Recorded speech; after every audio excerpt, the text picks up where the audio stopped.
오늘 하나님께서 저희에게 주신 말씀은 출애굽기 24장 1절로부터 7절까지입니다. 저와 여러분이 한 절씩 교독하고 마지막 절은 다 같이 읽도록 하겠습니다. 또 모세에게 이르시되 너는 아론과 나답과 아비후와 이스라엘 장로 70명과 함께 여호와께로 올라와 멀리서 경배하고 너 모세만 여호와께 가까이 나아오고 그들은 가까이 나오지 말며 백성은 너와 함께 올라오지 말지니라. 모세가 와서 여호와의 모든 말씀과 그의 모든 율례를 백성에게 전하매 그들이 한 소리로 응답하여 이르되 여호와께서 말씀하신 모든 것을 우리가 준행하리이다. 모세가 여호와의 모든 말씀을 기록하고 이른 아침에 일어나 산 아래에 제단을 쌓고 이스라엘 12지파대로 12기둥을 세우고 이스라엘 자손의 청년들을 보내어 여호와께 소로 번제와 화목제를 드리게 하고 모세가 피를 가지고 반은 여러 양푼에 담고 반은 제단에 뿌리고 다 같이 읽겠습니다.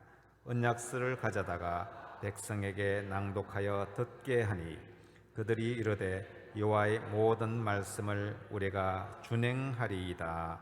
아멘. 우리가 준행하리이다 라는 말씀으로 송필호 목사님 말씀 전해주시겠습니다. 제가 잠깐 기도하겠습니다. 하나님 아버지, 오늘 말씀을 통해서 우리의 눈을 열어주셔서 주님의 놀라운 은혜를 깨닫게 해주십시오. 그 은혜로 주님과 동행하며 주님의 뜻을 따라 살아갈 힘을 주십시오. 성령님께서 이 시간 우리 각자의 마음을 온전히 주장해 주시기를 간구하며 예수님의 이름으로 기도합니다. 아멘. 이스라엘 백성들이 시내 광야에 도착했을 때 하나님은 그들에게 말씀하셨습니다. 만일 너희가 내 말을 잘 듣고 내 언약을 지키면 나의 특별한 보물, 제사장 나라, 거룩한 백성으로 삼겠다, 이렇게 말씀이죠. 하나님은 그들을 구원하시고 인도하셔서 온 세계에 자신의 영광을 나타내시기를 원하셨습니다. 그 목적을 이루는 통로는 바로 순종이었습니다. 이스라엘 백성들은 이 말씀을 듣고 이렇게 대답합니다. 백성이 일제히 응답하여 이르되 여호와께서 명령하신 대로 우리가 다 행하리이다. 모세가 백성의 말을 여호와께 전하매 백성들은 한 목소리로 대답합니다. 하나님께서 명령하신 대로 다 행하겠습니다. 마치 결혼식에서 신랑 신부가 주례 앞에서 예 라고 서약하는 것처럼 그들은 응답합니다. 그러자 하나님께서는 그들을 만나시기 전에 옷을 빨고 그리고 3일 동안 정결하게 하라고 명하셨습니다. 드디어 약속된 날 3일째 눈앞에는 엄청난 광경이 펼쳐졌습니다.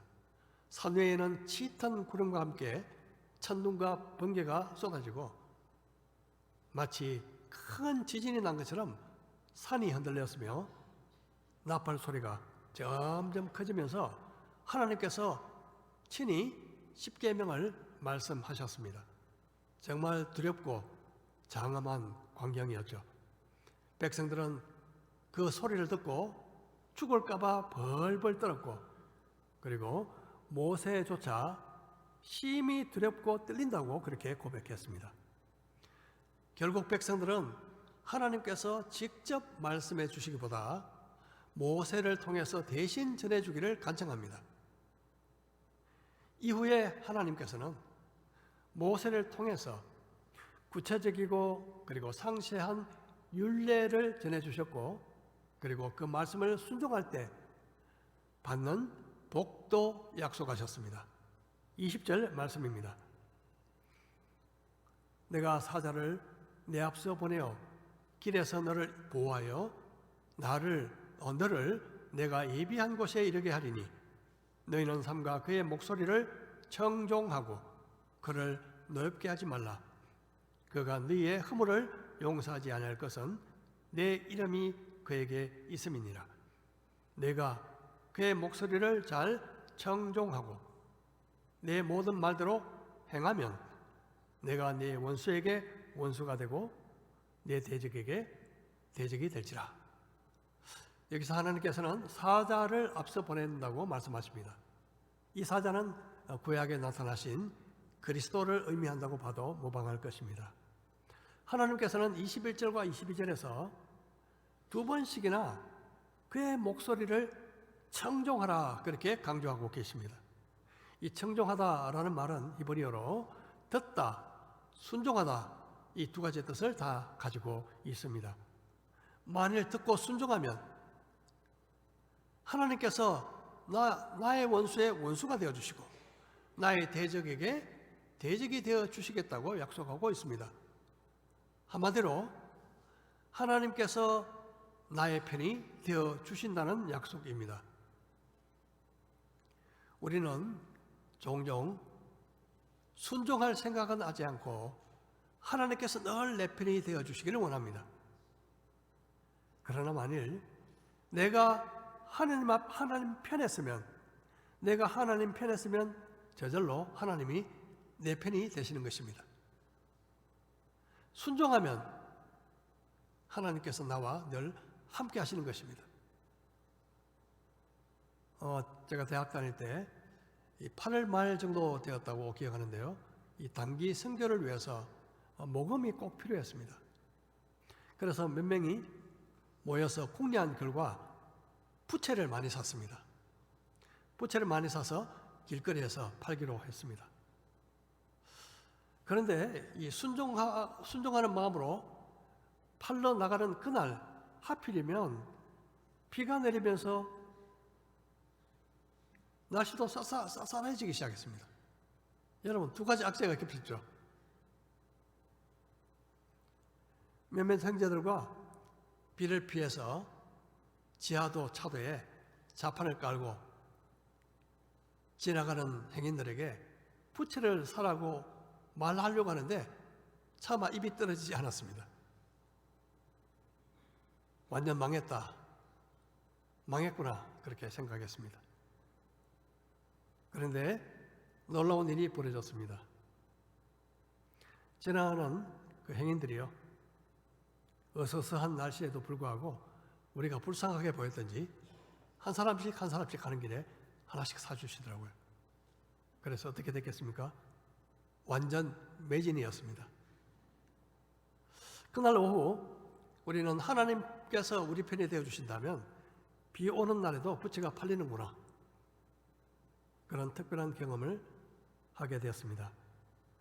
요새 우리 큐티에서 여호수아서를 묵상하고 있죠.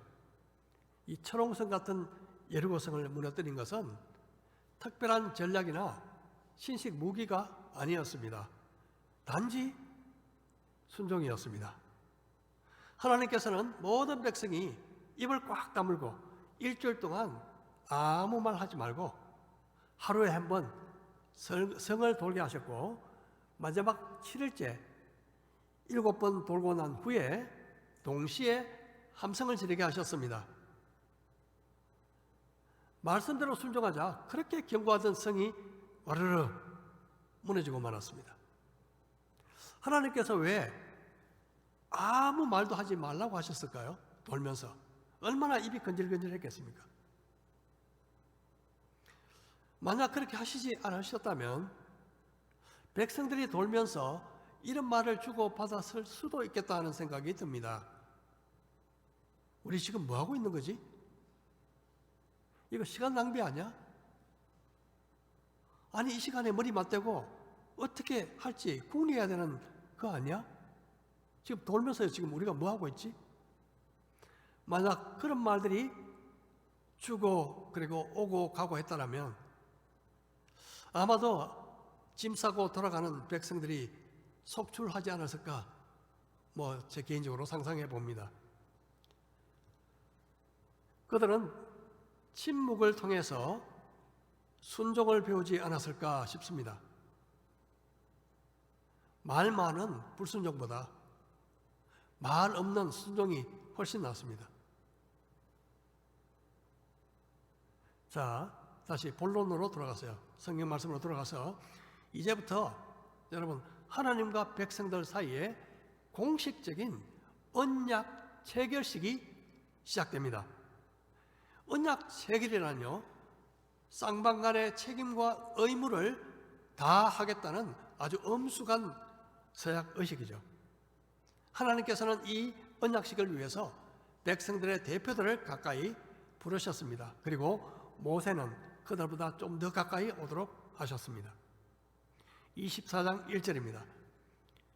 또 모세에게 이르시되 너는 아론과 나답과 아비후와 이스라엘 장로 70명과 함께 여호와께로 올라와 멀리서 경배하고 너 모세만 여호와께 가까이 나아오고 그들은 가까이 나오지 말며 백성은 너와 함께 올라오지 말지니라.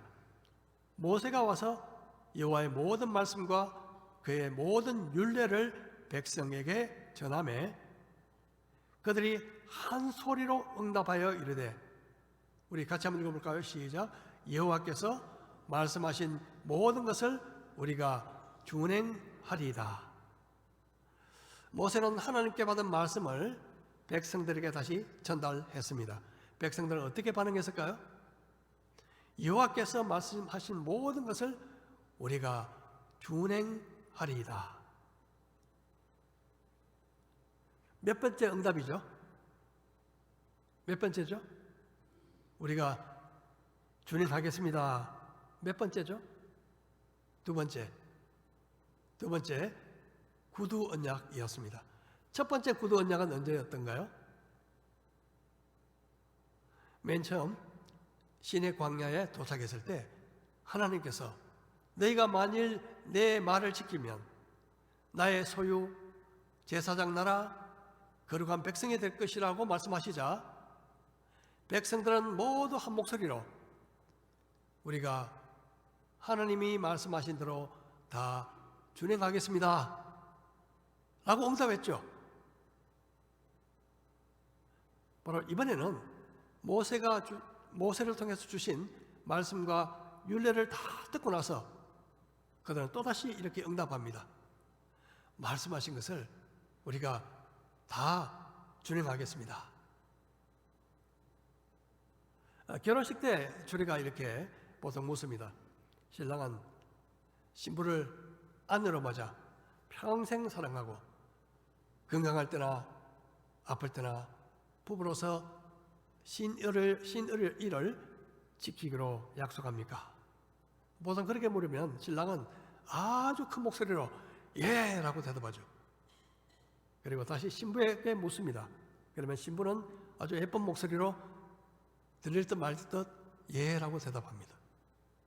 여러분, 만일 그들이요 주례가 그렇게 물었을 때 아니요 라고 대답한다면, 아니면 아무 대답 없이 묵묵부답이라면 어떻게 될까요?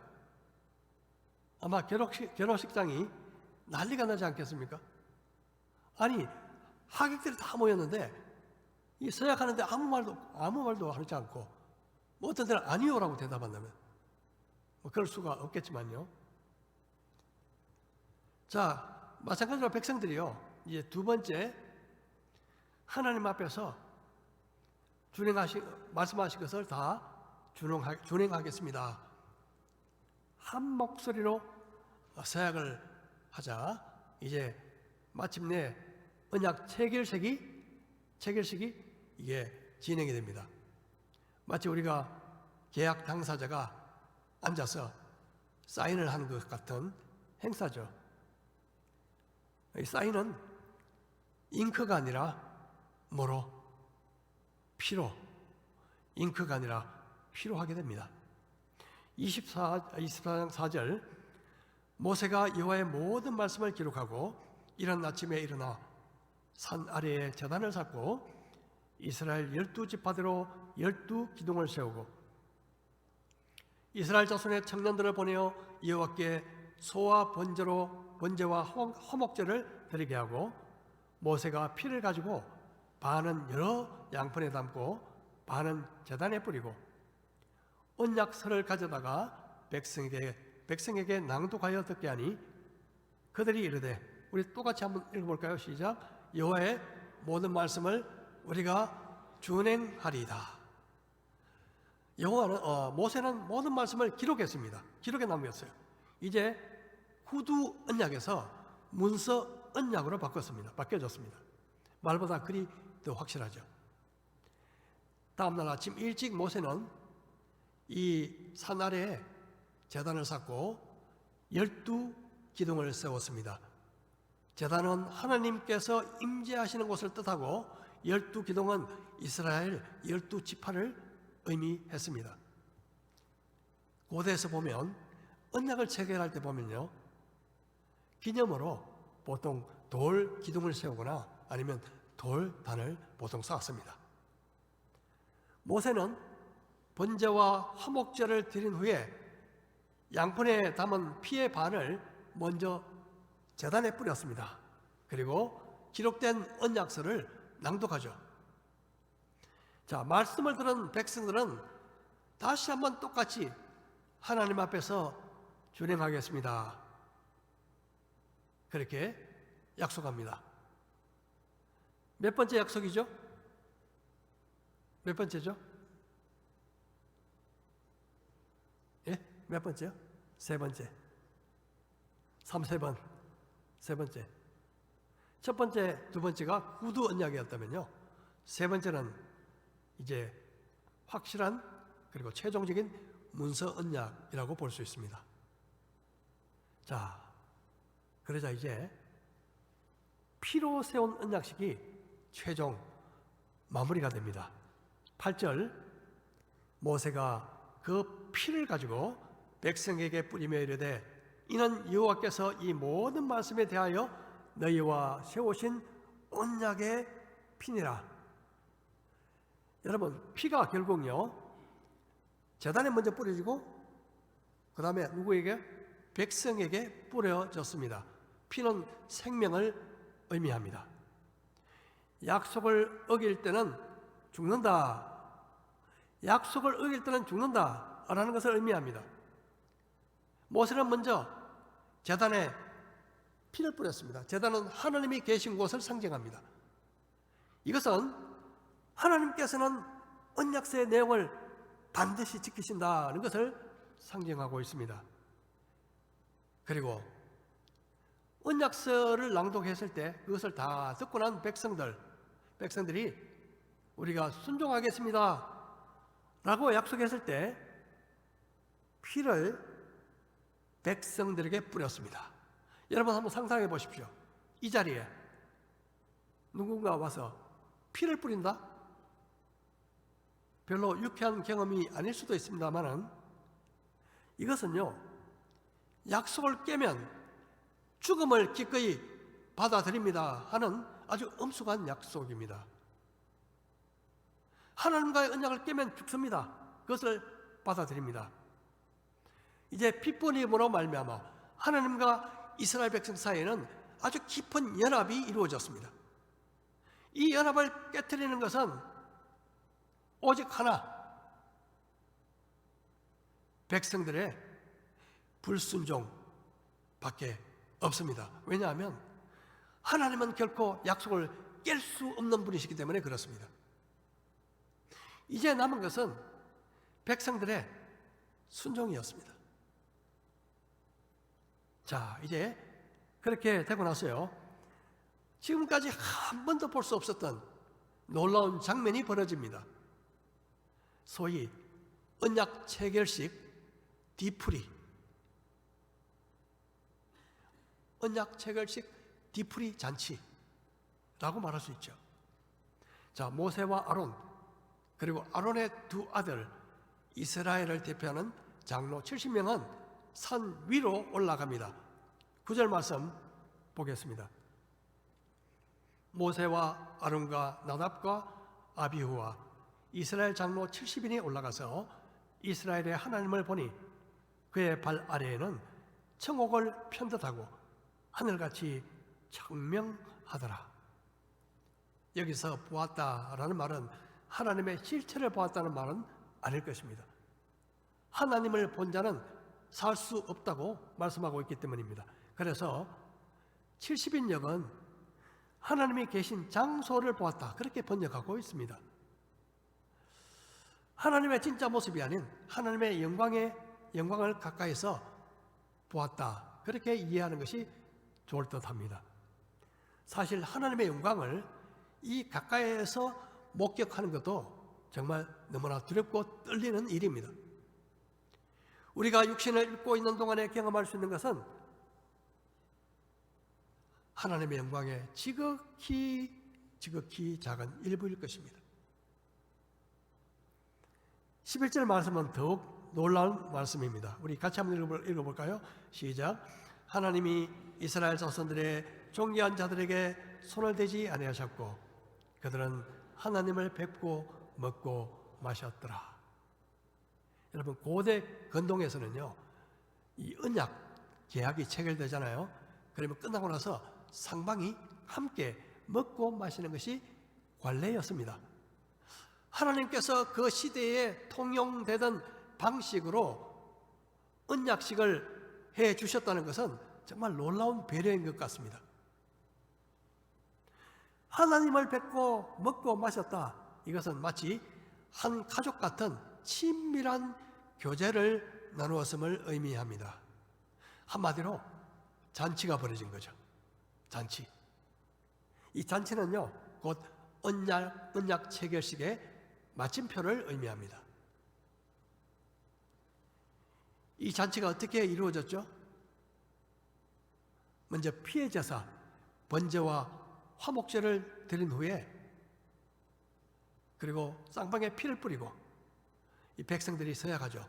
우리가 청종하겠습니다, 하나님의 말씀을 순종하겠습니다 하는 약속, 서약 후에 쌍방에 피를 뿌리고 언약이 종결된 것입니다. 예수님은 우리를 위해서 영원한 피해 제사를 드리셨습니다. 십자가에서 예수님이 흘리신 그 피로 말미암아 우리는 하나님 앞으로 나아갈 수 있게 되었습니다. 하나님과 새로운 언약, 다시 말해서 새 언약을 맺게 된 것이죠. 예수님의 피로 말미암아. 자, 그리고 이제 우리에게도 마련된 잔치가 있습니다. 예수님과 함께 먹고 마시는 잔치. 그래서 요한계시록 3장에서 이렇게 말씀하십니다.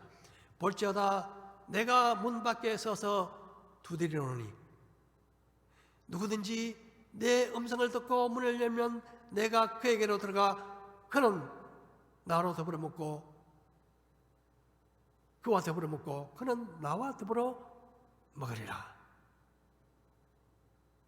주님께서 문 밖에 서서 두드리신다는 표현은 주님께서 얼마나 우리를 사랑하시고 우리를 또 존중하시고 내가 너와 함께 살고 싶어 하시는 주님의 그 간절한 마음을 보여줍니다.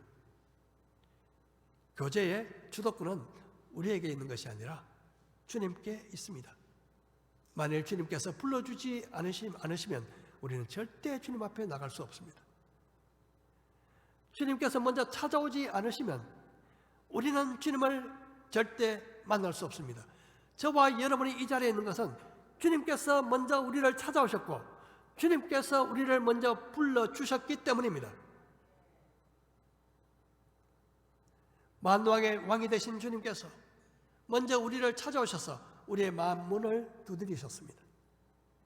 우리는 마음의 문을 열면 됩니다. 문을 두드리시는 분은 주님이시고 마음 문을 여는 것은 우리의 해야 할 일입니다.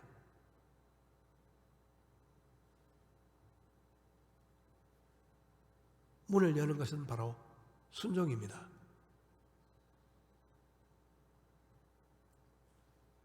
주님은 우리와 더불어 먹고 마시는 풍성한 식탁을 함께 하고 싶어 하십니다. 누가요? 주님이. 주님이 우리와 풍성한 식탁을 함께 하기를 원하십니다. 영적인 식탁이죠. 문을 열기만 하면 우리는 주님과 먹고 마시는 풍성한 친밀한 교제를 누릴 수가 있습니다. 하나님께서는 모세와 이스라엘의 대표들을 부르셨습니다. 그들과 피의 언약을 맺으신 후에 그들을 가까이 오게 하셨습니다.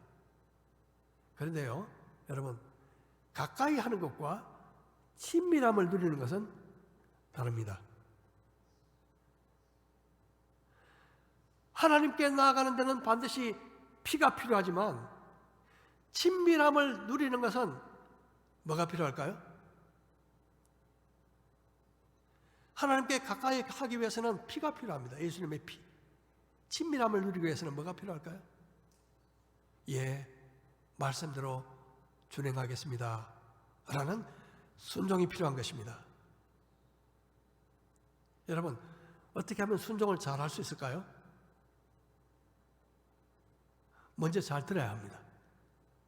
먼저 잘 들어야 돼요. 여러분, 잘 듣지 않고 순종할 수 없습니다.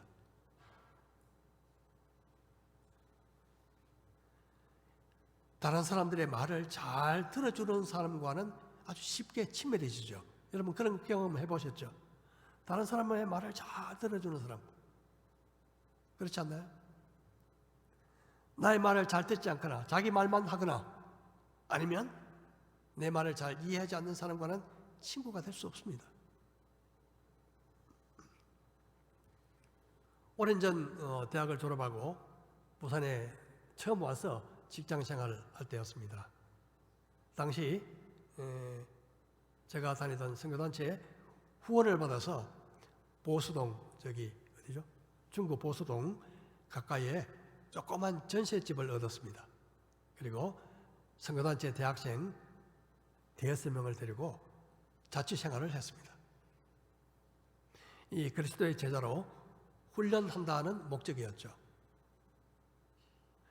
그때 때마침 대학을 졸업하고 우리나라에 온 이 선교 훈련생 미국인 한 형제도 합류했습니다. 제가 책임을 맡고 있었는데요. 그 아파트에, 아파트가 아니죠. 예, 같이 생활하는 공간에 2층 단독주택 중 2층이었던 걸로 기억합니다. 그런데 이 40년도 더 오래된 터라 당시에는 침대도 없고 땅바닥에서 잤죠.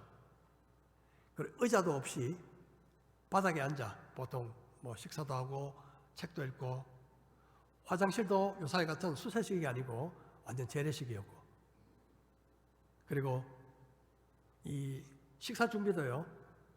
재래시장에 가서 장을 봐와서 방 밖에 있는 부엌이 그러니까 찬바람 쐬면 거의 다 봤죠.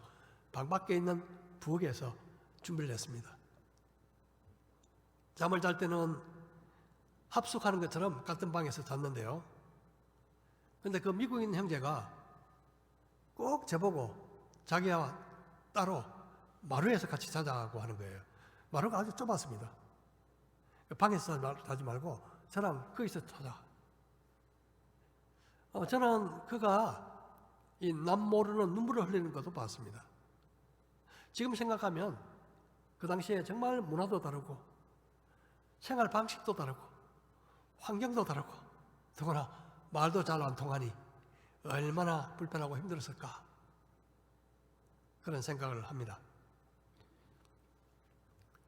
그런데 그나마 제가 좀 잘 들어주고 또 배려해주고 그렇게 하니까 아마 좀 위로가 됐나 봐요. 그래서 잘 때도 꼭 저보고 같이 자자고 그러더라고요. 나중에 생각해보니 이 다른 형제들과 이 친밀함을 누리지 못했던 이유, 가장 큰 이유는 의사소통 문제였습니다. 저는 대학생 때 이 선교 훈련생으로 온 다른 미국인 대학 졸업한 청년과 함께 같이 한 집에서 살아본 경험이 있어서 의사소통이 그나마 조금 나았습니다. 이해해주고 들어주고. 그러다 보니 저와 가장 친밀했던 거죠. 수십 년 지난 후에 제가 한번 만나본 적이 있습니다. 그때 제가 진심으로 사과했죠. 그때 너를 생각하지 못하고 너가 얼마나 힘들었는지 내가 몰랐던 것을 진심으로 사과한다고요.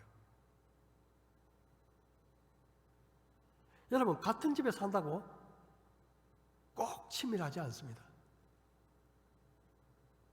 부부도 같은 집에 늘 살면서도 보면 천차만별이에요.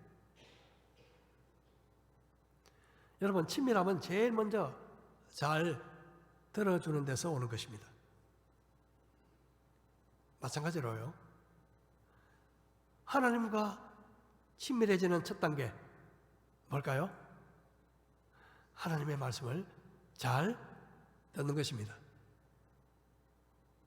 아침에 큐티를 하고 성경을 읽고 그리고 오후에 성경 공부도 하고 예배 때 말씀 듣고 이럴 때요, 잘 들어야 합니다. 마음을 열고 집중해야 합니다. 듣지 않으면 친밀해질 수가 없습니다. 그리고 듣는 것이 끝나는 것이 아니라 어떻게 해요? 한 걸음 더 나아가 순종으로 나가야 합니다. 이스라엘 백성들은 3번씩이나 하나님의 말씀을 준행하겠습니다 라고 약속했습니다. 이스라엘 백성들이 피로 맺은 언약 백성이 되었듯이 우리도 예수 그리스도의 피로 맺어진 언약 백성들입니다. 그리스도의 피는 우리를 죄의 형벌에서 구원하고 그리고 우리로 하여금 하나님 앞에 담대하게 나아가게 합니다. 하나님은 가까이 와라, 가까이 와라, 나와 친밀함을 누리자, 그렇게 우리를 지금도 부르고 계십니다. 친밀함의 열쇠는 뭐라고요? 순종입니다. 사실 피의 언약은 절대적 순종을 요구합니다. 피의 언약은 절대적 순종을 요구합니다. 우리는 너무나 순종을 가볍게 여깁니다. 여러분, 구약시대의 순종이란 죽음을 담보로 한 엄중한 약속이었습니다. 이스라엘 백성들은 결국 불순종하고 실패하죠. 여러분, 우리 역시 불순종으로 지금까지 삶을 도배해 온 죄인들입니다. 그 결과로, 그 피의 언약의 결과로 내가 죽어야 하는데 하나님이신 예수님이 내 대신 피를 흘리시고 죽으셨습니다. 예수님이 우리의 주인이실 뿐만 아니라 우리에게 주신 그 은혜가 너무 크고 감사해서 우리는 순종의 길을 기꺼이 걸어갑니다. 비록 넘어지고 자빠져도 회개하면 늘 용서하시는 주님의 긍휼을 믿기 때문에, 또 우리 안에 계셔서 늘 위로하시고 우리를 도우시고 힘주시는 보혜사 성령님께서 우리와 함께 하시기에 우리는 약해진 무릎을 다시 일으켜 세워 순종의 길을 선택하고 걸어갑니다. 비록 깨진 무릎에 상처가 생기고 때로는 고통으로 절기도 하지만 순종의 길은 바로 우리를 가장 사랑하시는 하나님과 더 가까워지고 더 친밀해지는 길인 것입니다. 순종이 없는 신앙생활은 껍데기 신앙입니다. 죽은 신앙이고 위선적인 신앙입니다. 여러분, 봉사보다 더 중요한 것은 순종입니다. 예배보다 더 중요한 것도 순종입니다. 순종이 없으면 하나님을 제대로 알 수 없습니다. 순종이 친밀함의 비결입니다. 예수님은 우리에게 말씀하셨습니다. 너희가 나의 명하는 대로 행하면 곧 나의 친구라. 너희가 나의 명하는 대로 행하면 곧 나의 친구라.